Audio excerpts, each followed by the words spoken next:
다시 한번 여러분 만나 뵙게 돼서 너무 반갑습니다. 누가 오셨나 다 보셨나요? 숫자가 많지 않으시니까 보셨나요? 오늘부터 주일 예배에는 에베소서 말씀을 나누고자 합니다. 에베소서는 교회란 어떤 존재인지, 교회의 본질, 교회의 아름다움, 교회의 목적에 대해서 보여주는 책입니다. 즉 오늘부터 에베소서를 나누고자 하는 이유가 여기에 있는 것이죠. 에베소서를 통해 우리가 이 은혜, 교회가 어떤 존재인지를 알게 되고, 알고 있다면, 너무나 잘 알고 있다면, 우리 많은 청년들이 고백하죠. 다 안다 이거예요. 뭐 다 알지 못하겠지만 그것이 내 삶에 어떻게 연결되는지가 고민인 분들이 많이 계신데, 아는 것에서 멈추는 것이 아니라 성경이 말하는 암, 그 알미 우리의 삶의 내용이 될 수 있기를 우리가 소망하는 것입니다.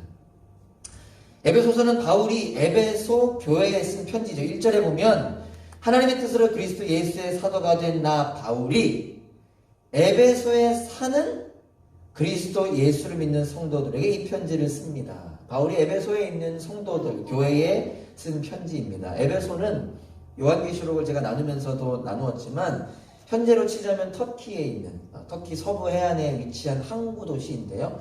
교통과 상업의 중심이라고 해요. 이거 뭐 들어도 뭐 우리 피부에 와닿을지 모르겠지만 중요한 것은 무엇이냐? 이 에베소라고 하는 도시의 가장 큰 특징 중에 하나가 무엇이냐? 고대 세계 7대 불가사의 중에 하나로 꼽히는 아데미 신전이 있는 곳입니다. 아데미 여신, 풍요와 다산을 준다라고 생각했던 그 아데미 여신의 신전이 있는, 어느 정도로 그 크기가 컸고 영향이 있었는지 7대 불가사의 중에 하나로 꼽히는데요. 한마디로 말하면 뭐죠? 이 에베소라는 도시는 우상의 도시, 우상이 가득한 도시.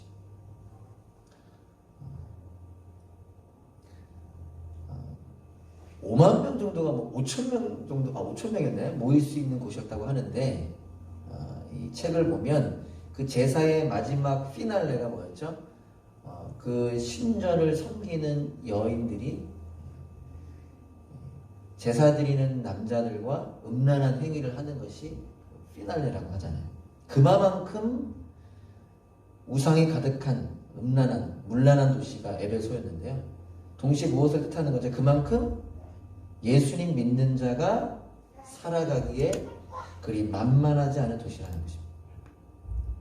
사도행전에 보면 당시 에베소 사람들 중에 많은 이들이 이 아데미 여신 상, 조그마한 아데미 여신 상을 만들어서 그래서 장사를 하고 돈을 벌었습니다.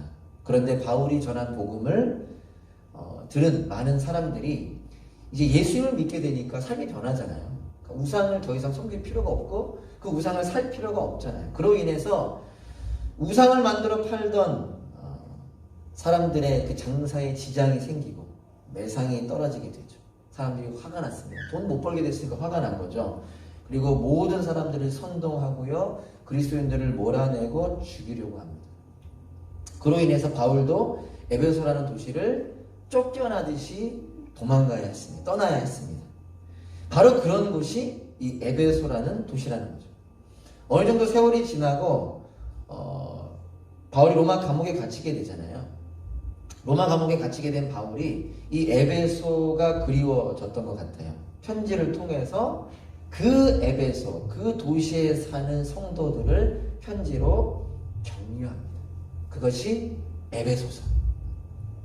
근데 여러분 한번 생각해 봅시다. 우리에게 이미 익숙한 내용이겠지만 여러분 감옥에 갇혀 보신 적 있으신가요? 감옥 안에 갇힌 자가 감옥 밖에 있는 자들에게 편지합니다. 근데 그 편지의 내용이 나 좀 도와줘 이런 편지가 아니라 도리어 감옥 밖에 있는 자들을 격려하는 편지잖아요. 그러니까 감옥 안에 있는 사람이 감옥 밖에 있는 사람을 격려하는 것입니다. 그 모습이 어떠하십니까 여러분? 놀랍지 않습니까? 얼마 전 길고 길었던 멜번의 락다운이 끝났습니다. 제가 미처 확인은 자세히 못했지만 락다운 해제 하루 전날 그 제 핸드폰에 깔려있는 앱 중에 한 앱에서 이런 알람이 뜨더라고요. 제가 지워져서 문법을 확인을 못했는데 이러한 알람이었습니다. Congratulations. It is Freedom Day tomorrow. 제가 목사기도 하고 이제 설교와 고민 그런 얘기 들어보시죠. 이게 되게 신선한 충격이었어요, 저에게. Congratulations. It is Freedom Day tomorrow. 근데 이 앱이 어떤 앱이었냐면요. 들어보셨나요? 제가 거론을 하지 않겠습니다. 음식점이 연결돼 있어서 할인 혜택, 이렇게 적립해주는 앱이었어요. 그러니까 결국 결론은 뭐냐면, 그러니까 내일 뭐 사 먹어라 이거예요. 그리고 우리가 어느 정도 디스카운트 해주겠다 이거였는데, 제가 이걸 보면서 놀란 게 뭐냐면, 많은 사람들이 락다운이 끝나는 것을 기다리고 기뻐했구나. 많은 사람들이 이날을 기다렸구나. 근데 당연한 거죠, 어떻게 보면. 왜요? 락다운이라고 하는 시간은 뭐 세계에서 가장 길었다고 했나요? 멜번의 락다운이 정말 많은 제약이 있었잖아요. 나갈 수가 없는, 억울하기도 하고 화가 나기도 하고 제약으로 인해서 어려움과 힘듦이 있었던 시간이었습니다. 저도 코로나에 걸려서 저는 한 2주 반, 와이프는, 제 아내는 한 3주 정도 집 안에만 있었는데 힘들지 않았거든요, 저희는 어쨌든. 근데 어쨌든 생각을 해보면 힘들잖아요. 근데 반대로 락다운이 끝난다는 것은 무엇입니까? 그 모든 제약이 사라진다는 거죠. 그리고 굳이 표현하자면 이 앱에서 나왔던 글을 따온다면 이제 다시 자유를 누릴 수 있게 된다는 것이 락다운 해제잖아요. 여러분, 그것이 인간의 마음 생각인데, 바울은 락다운도 아니라 감옥 안에 갇힌 신세였습니다. 좀 저는 오버랩을 더 하게 되더라고요. 정말 여러분들이 기도해 주시고 관심 가져주셔서 정직하게 얘기하면 힘들지 않았습니다. 그렇게 많이. 아주 조금 힘들었어요. 약간의 생각의 공격이 오긴 왔어요. 왜 나는 코로나 걸렸지? 약간 이런 생각이 들긴 했지만 더 오버랩이 되더라고요. 그리고 아이가 코로나에 걸렸으니까 사실 부모로서 누가 이해하실 수 있겠습니까? 근데 바울은 락다운도 아니라 감옥에 갇혔습니다. 그것도 이제 죽을 것 같아요. 분위기가 보니까. 죽게 생겼어요. 그런데 그런 바울이 도리어 감옥 밖에 있는 자들에게 편지하는 것입니다. 그리고 편지로 그들을 격려하는 거예요. 그들을 위로하는 거예요. 그들을 도전하는 거예요. 그 이유는 무엇이었을까? 우리가 한 사람이라도, 저를 비롯해서 한 사람이라도 한번 생각해 보고자 하는 것입니다. 오늘 본문 3절에서 바울이 이렇게 편지를 통해 이야기합니다. 우리 주 예수 그리스도의 아버지이신 하나님을 찬양합시다. 감옥 안에 있는 자가 감옥 밖에 있는 자들에게 편지하면서 하나님을 찬양하자라고 이야기합니다. 그러면서 뭐라고 하죠? 하나님께서는 그리스도 안에서 하늘에 속한 온갖 신령한 복을 우리에게 주셨습니다. 감옥 안에 갇힌 바울이 하나님을 찬양하자고 이야기합니다. 하나님을 찬양하세요. 하나님을 기뻐하자라는 거예요. 바울 자신이 하나님을 찬양하고 기뻐하고 있다는 것을 보여주는 장면인데요. 바울이 감옥 안에서도 여전히 하나님을 찬양할 수 있었던 이유가 무엇인가? 여러 가지로 설명할 수 있겠지만 오늘 3절에서는 이렇게 우리가 볼 수 있습니다. 하나님께서 주신, 오늘 제목이죠. 하늘에 속한 온갖 신령한 복을 누리고 있기 때문입니다. 사랑하는 여러분, 하나님께서는 하나님을 믿는 자들에게, 믿게 된 자들에게 복을 주십니다. 아멘. 즉 예수님을 믿는다라고 말하는 자들은 어떤 사람들인가? 복을 받은 사람들이라는 거예요. 중요한 것은 어떤 복이냐는 거죠.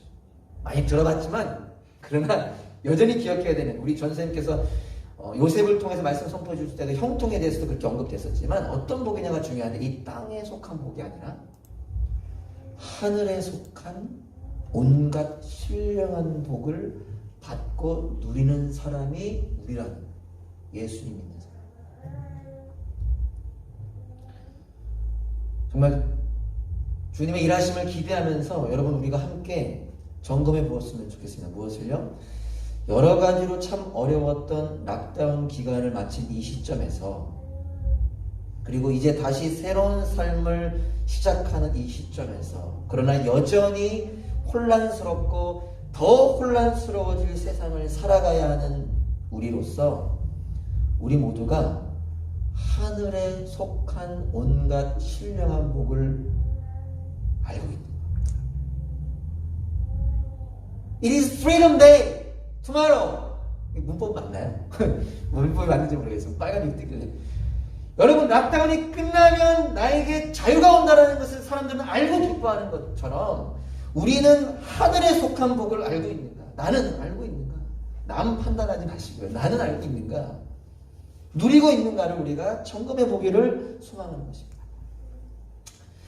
에베소서 오늘 1장 1절부터 6절까지만 저희가 봤는데요. 에베소서 1장 3절부터 14절까지가 원문으로 보면 에베소서 헬라 원문으로 보면 한 문장입니다. 3절부터 14절까지 바울이 202단어를 사용해서 아주 길게 표현한 한 문장인데 내용은 한 가지예요. 주제는 하나입니다. 하나님을 찬양하는 내용입니다. 3절도 찬양으로 시작해서 14절도 찬양으로 끝나는데요. 무엇을 찬양하냐? 오늘 제목인데 하늘에 속한 신령한 복. 그 복을 주시는 하나님을 찬양하는 거예요. 오늘 첫 시간이니까 이 부분을 세 부분으로 나눌 수 있습니다. 오늘 저와 여러분들이 읽은 6절까지, 4절부터 6절까지는 다 하나님이지만 더 세분화하자면 하나님께서 자기의 백성을 선택하신다를 찬양하고요. 7절, 다음 주에 살펴보겠지만 7절부터 12절까지는 예수님께서 자신의 백성의 죄를 용서하신다를 찬양하고요. 13절부터 14절까지는 성령님께서 자신의 백성을 인도하신다. 좀 어려운 단어가 쓰여지죠. 인치신다라는 표현인데 쉽게 인도하신다. 이게 세 부분으로 나눌 수 있습니다. 그 중에서 오늘은 첫 번째 부분 4절부터 6절까지 하나님께서 자신의 백성을 선택하시고 그 선택하심 안에 어떠한 복이 있는지 우리가 세 가지를 주목해 보고자 합니다.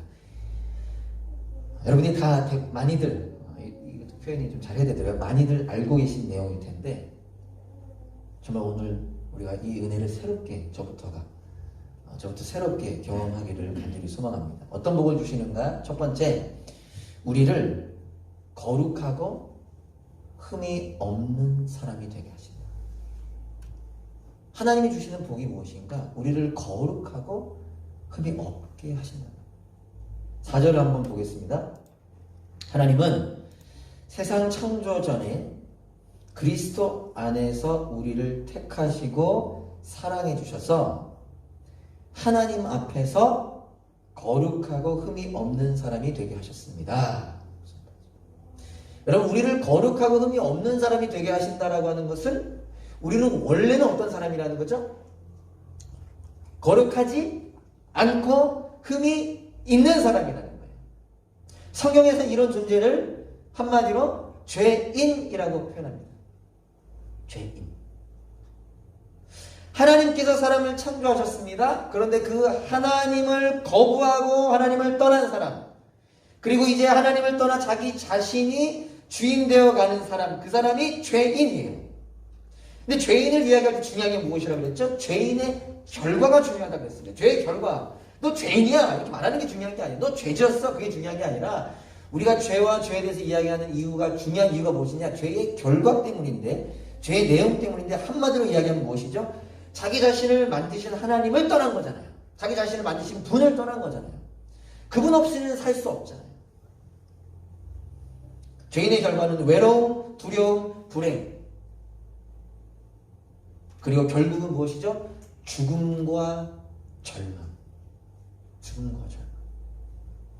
하나님이 만드신 존재인데 거룩하지 않고 흠이 있게 됨으로 인하여 하나님 앞에 설 수도 없고 하나님께 속할 수도 없는, 하나님 안에 있어야 행복한데 불행의 내용이 무엇이죠? 결국 죽음과 절망을 피할 수 없는 존재라는 거죠. 그게 우리 인간이라는 겁니다. 그런데 그런 인간을 하나님께서 어떻게 하신다고요? 거룩하고 흠이 없게 하신다. 어떻게 해요? 그리스도 예수 안에서. 그리스도 예수 안에서. 하나님께서 그냥 두시면 죽음과 절망, 멸망으로 향하는 그 인간을 그냥 두지 아니하시고 자신의 아들 예수 그리스도의 십자가 죽음으로 죄인인 우리를 회복시키신다는 거예요. 다시 하나님 안으로 들어오게 해주신다는 것입니다. 이유가 무엇이었죠? 사랑하시기 때문에. 이거 하나하나 다 나눌 게 많지만 그 다음 기회에 하도록 하고, 우리를 창조 전에, 그렇죠? 세상 창조 전에 예수님 안에서 선택하셔서 우리를 회복시키신다라는 것입니다. 그것이 우리가 누리는 복이라는 거예요. 여기서 한 가지 더 기억해야 될 것은 거룩하게 하시는, 흠이 없게 하시는 이유가 있다는 것입니다. 간단하죠? 여러분, 감옥에 들어가 있던 죄수가 형을 마치고 나오게 되면 이제 어떻게 살아야 합니까? 올바로 살아야 하죠. 말씀에 반응하는 겁니다. 마찬가지로 하나님 앞에서 거룩하게 된 사람은 이제 어떻게 살아가야 하냐? 엄밀히 말해서 어떻게 살아가게 되냐? 복이니까요. 거룩한 삶을 살아가게 되는 거죠. 하나님께 속한 삶. 세상의 빛으로 살아가게 되는 것입니다. 사도행전을 나중에 다시 보시면 에베소 교회 때문에 에베소라고 하는 지역이 변했어요.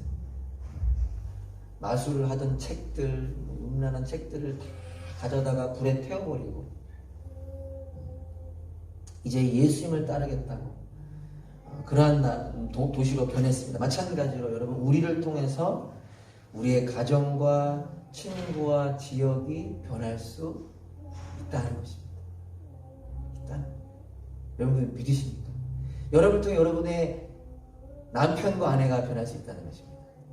여러분을 통해 여러분의 부모님과 자녀가 변할 수 있다는 것입니다. 친구와 지역이 변할 수 있다는 것입니다. 물론 우리의 기대와 맞는 속도는 아닐지 몰라도, 꼭 놀랄만한 큰 것은 아니더라도 먼저 우리의 일상이 변화가 될 것이고 그 변화된 일상을 통해 생명이 전해지게 될 것입니다. 우리 모두가 이 은혜를 누리게 되기를 간절히 소망합니다. 두 번째, 하나님 우리에게 어떤 복을 주시느냐? 우리를 하나님의 자녀로 삼으십니다. 물론 내용이 다 세 가지가 비슷하죠. 5절입니다. 하나님은 하나님의 기뻐하시는 뜻을 따라 예수 그리스도를 통하여 우리를 하나님의 자녀로 삼으시기로 예정하신 것입니다. 하나님의 자녀로 삼으신다. 하나님의 자녀가 된다는 것은 다른 말로 무엇이죠? 우리가 갈라디아서 나눌 때 선포했었는데, 하나님께서 우리를 양자 삼으신다. 원래 자녀가 아니었는데 자녀로 삼으신다는 거예요. 우리의 신분이 변하게 된다는 것입니다. 이전의 신분은 뭐였죠? 조금 전에 얘기했던 것처럼 죄인. 로마서 5장에 보면 죄인은 뭐라고 표현되느냐? 하나님의 원수라고 표현돼요. 여러분들 원수 혹시 있으세요? 여기 우리 교회에 없지, 아무도. 원수 있는 분들은 퍽 와닿을 거예요. 그 왼수 이러면은 하나님이 우리를 원수라고 말씀하신다는 거예요. 죄인. 그러니까 죄인이 우리가 쉽게 생각할 게 아니라는 거죠. 나아가서 원수이기 때문에 무엇을 피할 수 없다? 하나님의 진노를 피할 수 없다라고 이야기합니다. 그래서 아까 얘기했던 것처럼 그 결과, 그 내용이 무엇이냐? 죽음, 심판, 멸망, 저주, 이런 것들이 내용이라는 거죠. 그런데 그런 우리를 그냥 두지 아니하시고 예수님을 통해 우리를 회복시키실 뿐만 아니라 그 진노를 피하게 하실 뿐만 아니라 어떻게 하신다고요? 우리를 하나님의 자녀로 삼으신다는 거죠. 여러분 여기 계신 분이 부모로서 혹은 자녀로서 자녀에게 있어서 부모가 어떤 존재인지 아시죠? 아시나요? 자녀를 향한 부모님의 사랑 아시죠? 그럼에도 불구하고 인간 부모에게는 한계가 있습니다. 때론 무지하기도 하고, 때론 실수하기도 하고, 때론 상처를 주기도 하고, 무엇보다 영원히 함께 있지 못해요. 그런데 온 우주 만물을 창조하신 하나님, 그 하나님께서 우리의 부모가 되어주신다라고 지금 말씀하신다. 그것이 우리를 향한 하나님의 복이라는 것입니다. 여러분 놀라운 고백이 되길 소망합니다. 하나님이 우리의 아버지 되신다. 하나님. 자녀가 되는 복을 누리게 되었다는 것은 자녀로서의 특권이 있잖아요. 그죠? 권세를 소유하게 되었다는 것을 의미합니다. 어떤 특권이 있을까요? 여러 가지가 있을 텐데 셀 수 없겠죠. 저희 교회 1:1 양육 하잖아요. 그 당신 행복하십니까? 라는 교재로 하잖아요. 거기에도 다뤄지는 내용입니다. 여러분들이 알지만 말하지 못할 수 있고, 아직 모를 수 있고, 아직 경험하지 못했을 수도 있죠. 깊이. 이 네 가지를 제가 간단히 언급해 보겠습니다. 네 가지만. 더 많지만. 자녀가 되는 것이 왜 복인가? 자녀된 특권, 권세가 있는 첫 번째 무엇이냐? 하나님께서 돌보신다. 지금도 저 애를 돌보고 계시잖아요. 얼마나 쟤는 얼마나 좋아. 하나님께 돌보신다.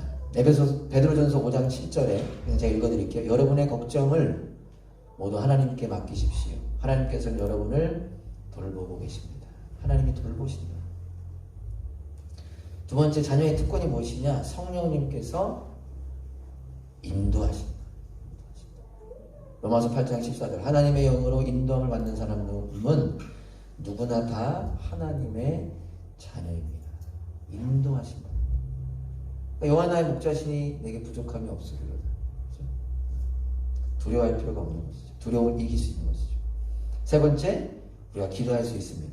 기도에 대한 내용은 아주 크지만 마태복음 7장 11절에 보면 너희가 악해도 너희 자녀에게 좋은 것을 줄 줄 알거든 하물며 하늘에 계신 너희 아버지께서 구하는 사람에게 좋은 것을 주지 아니하시겠느냐. 특별히 예수님께서 뭐라고 말씀하시죠? 너희가 이제는 내 이름으로 기도할 수 있다 말씀하죠. 기도할 수 있는 특권이 있는 거죠. 네 번째로 악한 영을 이길 수 있는 영적 권세가 있다. 그럼 다 동의하실 겁니다. 이 세상 공중 권세 잡은 자, 사단, 마귀, 악한 영 얼마나 점점 더 이 세상이 악해져 갑니까? 그러나 그 악한 영이 우는 사자처럼 으르렁거리며 삼킬자를 찾는 시대이지만 우리는 그 악한 영을 이길 수 있다는 거예요. 예수님 때문에. 누가복음 10장 19절 보아라. 내가 너희에게 뱀과 전갈을 밟고 원수의 모든 세력을 누를 권세를 주었으니 아무것도 너희를 해하지 못할 것이다. 예수님을 믿게 된 하나님을 아버지로 고백하는 것이 왜 복인가? 이 땅에서 잘 먹고 잘 사는 게 복이지 왜 하나님 보이지 않는 그분을 믿는 게 복인가? 여기 나와 있어요. 우리가 그분의 자녀가 되므로 하나님의 돌보심, 성령님의 인도하심, 기도할 수 있고 영적 권세가 그 밖에도 무궁무진한 풍성한 은혜가 우리에게 허락되는 것이죠. 우리가 이 락다운이 끝난 이 시점에 우리가 이 복을 누리고 있는지를 한번 점검해보면 이 복을 갈망하면 좋겠습니다. 우리 모두가 이 복을 누리게 되기를 소망합니다. 마지막으로 세 번째요. 어떤 복을 우리에게 허락하시는가? 우리가 하나님의 영광스러운 은혜를 찬미하게 하십니다. 하나님의 영광스러운 은혜를 찬미하게 하십니다. 6절입니다.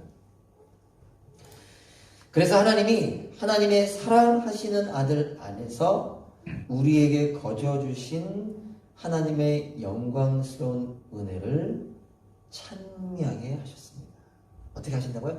하나님의 은혜를 여기는 다 믿음 있는 분들이니까 영광스러운 은혜를 찬미하게 하시다. 여러분 은혜를 찬미하는 게 왜 복일까요? 많은 분들 몇몇 분들은 찬양하는 시간이 힘들 수 있잖아요. 그러면 찬양하는 건 복이 아닐 수 있잖아요. 오히려 짐이지.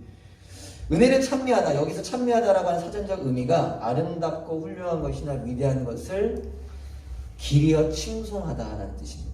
그러니까 쉽게 말하면 아름답고 훌륭하고 위대한 것을 내가 알게 됐기 때문에 마치 락다운이 해제된 것을 기뻐하는 것처럼 그것을 높이고 찬양하는 것이죠. 그러니까 오늘 본문으로 말하자면 은혜를 찬미하는 게 왜 복이냐? 은혜를 알게 되었다는 뜻이기 때문에 은혜를 알게 되었기 때문에 여러분들께 제가 겸손한 마음으로 질문하고 싶습니다. 여러분 우리 각자의 처소에서 예배드리는 분들에게도 한번 질문하고 싶습니다. 우리는 하나님의 거룩하고 흠이 없게 하신다라고 하는 그 은혜를 알고 계십니까? 하나님 나를 거룩하게 하셨구나. 흠이 없게 하셨구나. 우리는 하나님이 우리를 하나님의 자녀 삼으셨다라고 하는 은혜를 알고 있습니까? 하나님께서 우리를 사랑하신다고 하는 우리와 함께 하신다고 하는 그 은혜를 알고 있습니까? 우리가 바라는 것은 우리 모두가 이 은혜를 알게 되어 이 은혜를 찬미하게 되는 거죠. 이렇게 늘 유치한 예를 들어서 죄송합니다, 여러분. 날씨만 좋아도 날씨 좋다 어디 나가자 카톡하고 어디 이쁜 음식점만 만나도 그거 인스타그램 빨리 올려가지고 다른 사람들에게 알려. 맛있는 거 먹으면 그것도 빨리 인쇄 올려가지고 나누는 게 우리 아닙니까? 우리가 알려주고 싶어하는 마음이 우리 안에 있습니다. 왜요? 좋은 걸 나누고 싶으니까. 근데 우리가 이 은혜를 찬미하고 있는지를 우리가 점검하고 찬미하는 인생 되기를 소망합니다. 은혜를 찬미한다는 것은 입으로 찬양하는 것만을 의미하지 않습니다. 은혜를 찬미하는 것은 은혜를 살아가는 것, 살아내는 것입니다. 그렇다고 한다면 은혜를 살아낸다는 것은 무엇일까요? 간단하죠? 거창하지 않습니다. 예수님 가르쳐 주시고 보여주신 삶을 따라가는, 거기에 순종하는 것입니다. 우리가 늘 이야기했던 사랑하며 살아가는 거죠. 사랑하며 살아가는 것. 남편과 아내를 사랑하는 것. 친구를 사랑하는 것. 여기까지 너무 당연한가요? 교회 지체들을 사랑하는 것. 비록 지금 좀 조심스럽지만 백신과 관련하여 의견은 다를지 몰라도 우리는 예수님 안에서 하나가 된 존재잖아요. 의견 좀 달라도 그거 사랑하는 것과 상관없습니다. 사랑할 수 있다는 거예요. 섬길 수 있다는 것입니다. 물론 좀 만나는 게 어려울 수 있지만 지혜를 구하며 사랑하고 섬김으로 살아가는 것. 이해하고 기다려주고 용서하며 살아가는 것. 그것이 은혜를 사랑하는 것입니다. 그것이. 사랑하는 여러분, 말씀을 마치겠습니다. 오늘 우리는 하나님께서 주시는 복에 대해서 나누었습니다. 어떤 복이라고 그랬죠? 하늘에 속한 온갖 신령함. 뭐라고요? 하늘에 속한 온갖 신령함. 안타까운 게 있어요. 하늘에 속한 신령한 복. 이 복이 눈에는 보이지 않는 복이라는 사실. 우리 눈에는. 믿음의 눈으로는 보이죠. 우리의 눈에는 보이지 않는다.